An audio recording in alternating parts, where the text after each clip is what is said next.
महाराज दशरथ। महाराज दशरथ जो है उनकी 3 पटरानियां, महारानी कौशल्या, महारानी केकई और महारानी सुमित्रा। और बंधुओं, महाराज को एक बार लगा कि मेरी कोई संतान नहीं, मेरी संतान होनी चाहिए, है मेरी संतान होनी चाहिए। एक बार महाराज को ऐसा लगा। तो बंधुओं, यहां पर प्रश्न उठता है, ऐसा क्यों लगा? इसके पीछे एक कारण है।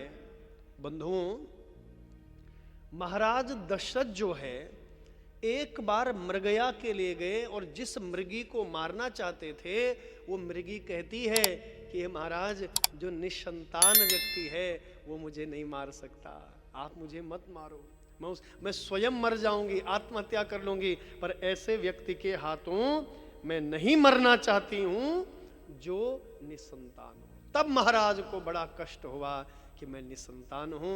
महाराज ने श्रृंगी ऋषि को बुलवाया।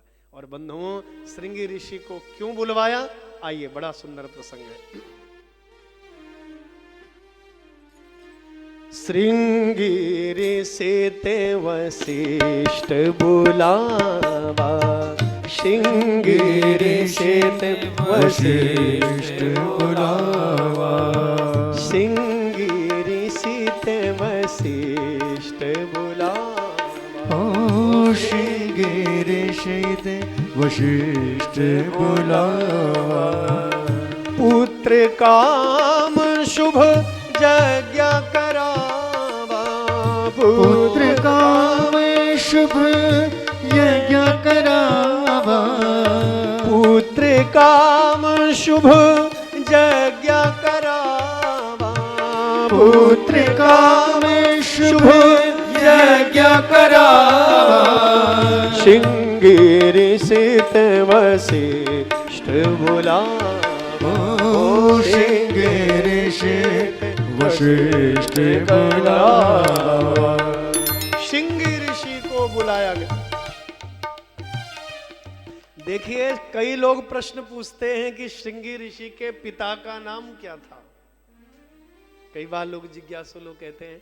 तो बंधुओं, श्रृंगी ऋषि के पिता का नाम था विभांडक ऋषि। विभांडक ऋषि श्रृंगी ऋषि के पिता थे। और बंधुओं, आपको सुनकर बड़ा आश्चर्य होगा कि महाराज दशरथ की पहले एक बेटी हुई थी और उसका नाम था शांता। और शांता नाम की जो यह कन्या थी, जो बेटी थी, महाराज दशरथ के एक बड़े मित्र हुए हैं। महाराज दशरथ के बड़े मित्र हुए, उनका नाम था रोमपाद। रोमपाद नाम के महाराज दशरथ के मित्र थे। और इस दिव्य कन्या को देख करके बड़े आकर्षित हुए। महाराज, हे मित्र, यह कन्या मुझे दीजिए, मैं इसका लालन पालन करूंगा। तो रोमपाद ने शांता नाम की कन्या का लालन पालन किया। और आपको सुनकर के बड़ा आश्चर्य होगा कि रोमपाद राजा के यहां एक बार बहुत बड़ा अकाल पड़ा। तो तब संतों ने कहा, साधुओं ने कहा कि श्रृंगी ऋषि बड़े प्रतापी हैं, बड़े ज्ञानी हैं, बड़े दिव्यात्मा हैं। यदि उनके चरण तुम्हारे राज्य में पड़ेंगे तो अवश्य ही वर्षा होगी, अवश्य ही बादल बरसेंगे। तो कहते हैं बहुत अनुनय विनय की रोमपाद राजा ने श्रृंगी ऋषि की। और बंधुओं, श्रृंगी ऋषि के चरण जब पड़े, अपने तपस्या के प्रभाव से महात्मा श्रृंगी ने रोमपाद के राज्य में वर्षा करवाई। अन्न धन युक्त पुनः यह पृथ्वी हुई। राजा धन धान्य युक्त हुए। राजा ने जय जयकार की। और उस ऋण से उऋण होने के लिए अपनी जो बेटी थी शांता, अर्थात महाराज दशरथ की बेटी शांता, उस शांता का विवाह श्रृंगी ऋषि से करवाया। बोलो हर हर गंगे। तो उस नाते से महाराज दशरथ के दामाद हुए। तो श्रृंगी बड़े तपोनिष्ठ थे, धर्मात्मा, पुण्यात्मा। और ये बात महाराज दशरथ जानते थे कि इन्हीं की कृपा से वर्षा हुई है मेरे मित्र रोमपाद के राज्य में।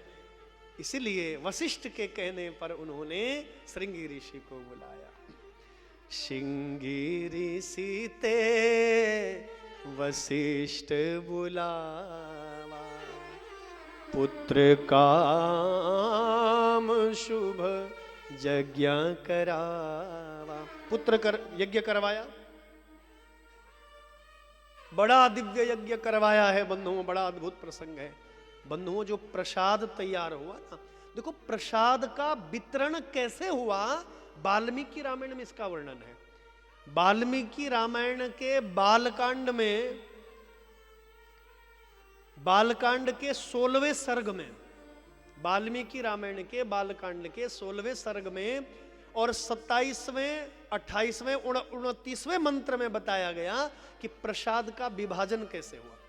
रामचरितमानस में तो इतना लिखा हुआ है कि आधा भाग कौशल्या को दिया, आधा भाग केकई जी को दिया, और फिर कौशल्या और केकई ने अपने अपने भाग के आधा आधा करके, कौशल्या ने आधा भाग सुमित्रा को दिया और फिर केकई जी ने भी आधा भाग। इस विषय पर कल हम विस्तार पूर्वक चर्चा करेंगे। वाल्मीकि रामायण के बालकांड के 16वें सर्ग के 27वें 28वें और 29वें मंत्र में स्पष्ट लिखा है कि प्रसाद कैसे विभाजित किया गया। जब यज्ञ नारायण बड़ा दिव्य यज्ञ का प्रसाद लेकर के आए तो महाराज दशरथ ने क्या किया, देखिए प्रसाद के 2 भाग किए। 2 भाग में से सीधा आधा भाग महारानी कौशल्या जी को दिया है। देखिए आधा भाग कौशल्या जी को दिया, और जो आधा बचा उसके भी 2 भाग किए। जो आधा बचा उसके भी 2 भाग किए, और उसमें से आधा भाग सुमित्रा जी को पहले दिया, सुमित्रा जी को पहले दिया। और जो अब आधा भाग है उसके भी 2 भाग किए, उसमें से आधा भाग अब केकई जी को दिया, और आधा जो और है वो दोबारा सुमित्रा जी को दिया। तो ऐसा विभाजन वाल्मीकि रामायण के बालकांड में बड़ा सुंदर वर्णन किया गया। इस रूप में प्रसाद वितरित किया गया। और बंधुओं आइए कौशल्यानंदन के रूप में पूर्ण ब्रह्म परमात्मा सच्चिदानंद नारायण अवतरित हो रहे हैं। और आइए इस प्रसंग को विस्तार पूर्वक कल सुनेंगे, लेकिन राम अवतार का उत्सव हम लोग मनाएंगे। आइए सब प्रेम और भाव से एक बार पुनः में हमारे जो श्री राम सेवा समिति है, सभी हमारे पदाधिकारी गण और सभी हमारे जितने प्रबुद्ध गणमान्य लोग यहाँ बैठे हैं, सबका अभिनंदन करता हूँ। हमारे मध्य में हमारे बहुत बड़े धर्म स्तंभ श्री तीर्थराज गर्ग जी हमारे बीच में पधारे हैं। मैं मंच पर आमंत्रित करता हूँ और एक बहुत शुभ सूचना आप लोगों को दे रहा हूँ। आपके सानिध्य में श्री गिरधर गोपाल सेवा ट्रस्ट और एकता गौशाला एकता ट्रस्ट के तत्वावधान में गोवर्धन जी में गिरिराजधरण भगवान के चरणों में बहुत मंगलमयी भागवत कथा शुभारंभ हो रही है। और वह कथा गिरिराजधरण के चरणों में आपके भाई आपके बेटे को सुनाने का सौभाग्य मिल रहा है। तो हमारे तीर्थराज जी की ओर से मैं आप सबको आमंत्रित करता हूं। और कथा की तिथि है 14 मार्च से लेकर के 21 मार्च तक। एक बार करताल ध्वनि से स्वागत करेंगे और तीर्थराज जी को मैं मंच पर आमंत्रित करता हूं। प्लीज आप आ जाइए, आ जाइए, आ जाइए। एक बार जरा जोरदार तालियों से आप स्वागत करेंगे। और आपके साथ हमारे गिरधर गोपाल ट्रस्ट के जो हमारे जो प्रबुद्ध लोग आए हैं, आप भी आएंगे। देखिए क्षमा चाहता हूं, मैं नाम नहीं जानता हूं व्यक्तिगत आप लोगों का। आप लोग भी आइए ना प्लीज, सब लोग आ जाइए। आप भी आइए, आइए प्लीज। मैं नाम नहीं जानता हूं इसलिए मैं क्षमा चाहता हूं, आप भी आइए। आपके साथ में श्री गिरधर गोपाल ट्रस्ट के और जो बहुत बड़ा एक धार्मिक संस्थान है, आपके द्वारा गौ सेवा की जाती है गोवर्धन जी में। आप जब वहां आएंगे तो बहुत बड़ी गौशाला, जहां हजारों गौशाला गौ मैया जहां बंधी हुई है, और वहीं हम श्रीमद् भागवत की कथा सुनेंगे 14 मार्च से 21 मार्च तक। आइए एक बार तालियां बजा करके हमारे बहुत बड़े स्तंभ तीर्थराज गर्ग साहब, आपका मैं बहुत बहुत आभार व्यक्त करता हूं। आप यशस्वी रहें, दीर्घायु रहें, शतायु रहें।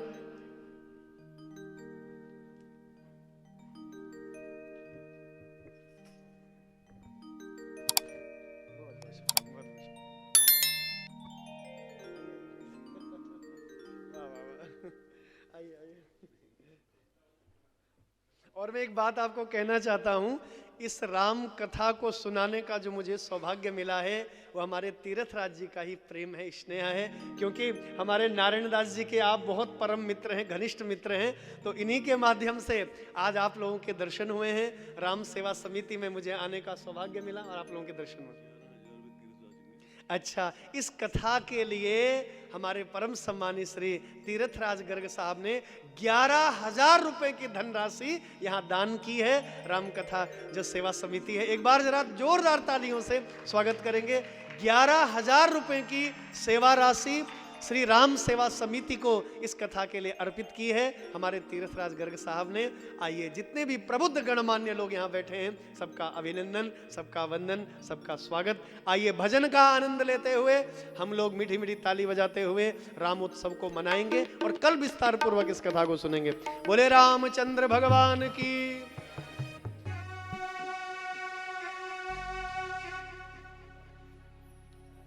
आइए, सब मीठी मीठी ताली बजाते हुए सब प्रेम भाव से गाएंगे। नंद घर आनंद। बोले रामचंद्र भगवान की जय हो। जरा ताली बजाते हुए सब लोग गाएंगे।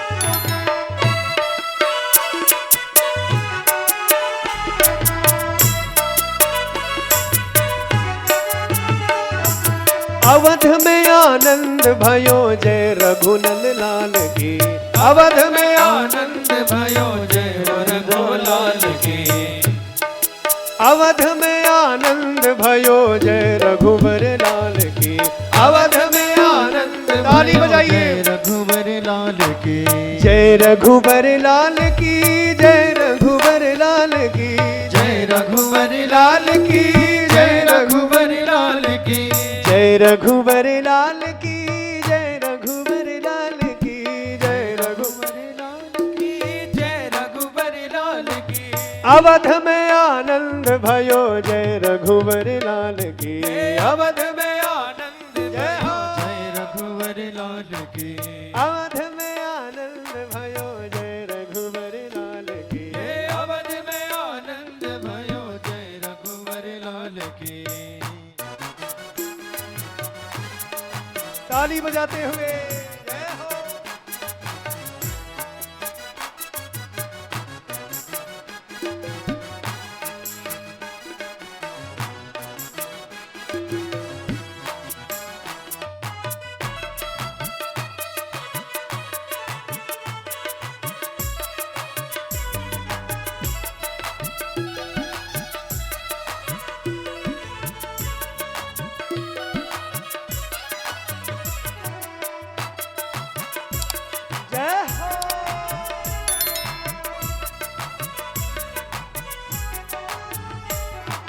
आनंद उमंग भयो जय रघुवर लाल की। आनंद उमंग भयो जय रघुवर लाल की। आनंद उमंग भयो जय रघुवर लाल की। आनंद उमंग भयो जय रघुवर लाल की। कौशल्य को लाला भयो जय रघुवर लाल की। कौशल्य को लाला भयो जय रघुवर लाल की। कौशल्य को लाला भयो जय रघुवर लाल की। कौशल्य को राजा भयो जय रघुवर लाल की। जय रघुवर लाल की, जय रघुवर लाल की, जय रघुवर लाल की, जय रघुवर लाल की। जय रघुवर लाल की, जय रघुवर लाल की। जय रघुवर लाल की, जय रघुवर लाल की। हाथी घोड़ा पाल की, जय रघुवर लाल की। हाथी घोड़ा पाल की, जय रघुवर लाल की। हाथी घोड़ा पाल की, जय रघुवर लाल की। हाथी घोड़ा पाल की, जय रघुवर लाल की। अवध में आनंद भयो जय रघुवर लाल की। अवध में आनंद भयो जय रघुवर लाल की। अवध में आनंद भयो जय रघुवर लाल की। अवध में आनंद भयो जय रघुवर लाल की। हाथी दिन घोड़ा दिन और दिन पाल की। हाथी दिनी घोड़ा दिनी और दिनी पाल की। हाथी दिन घोड़ा दिन और दिन पाल की। हाथी दिनी घोड़ा दिनी और दिनी पालकी। कौशल्य को लाला भयो जय रघुवर लाल की। कौशल्य को लाला भयो जय रघुवर लाल की। कौशल्य को लाला भयो जय रघुवर लाल की। कौशल्य को लाला भयो जय रघुवर लाल की। कौशल्य को लाला भयो जय रघुवर लाल की। कौशल्य को लाला भयो जय रघुवर लाल की। जय रघुवर लाल की जय कौशल्या लाल की। जय रघुवर लाल की जय कौशल्या लाल की। जय रघुवर लाल की जय कौशल्या लाल की। जय कौशल्या लाल की जय हो लाल की। जय कौशल्या लाल की जय हो लाल की। जय कौशल्या लाल की जय कौशल्या लाल की। अवध में आनंद भयो जय रघुवर लाल की। अवध में आनंद भयो जय कौशल्या लाल की। जय कौशल्या लाल की जय कौशल्या लाल की। जय कौशल्या लाल की जय कौशल्या लाल की। बधाई हो बधाई हो बधाई हो। रामलला के जन्म की बहुत बहुत बधाई।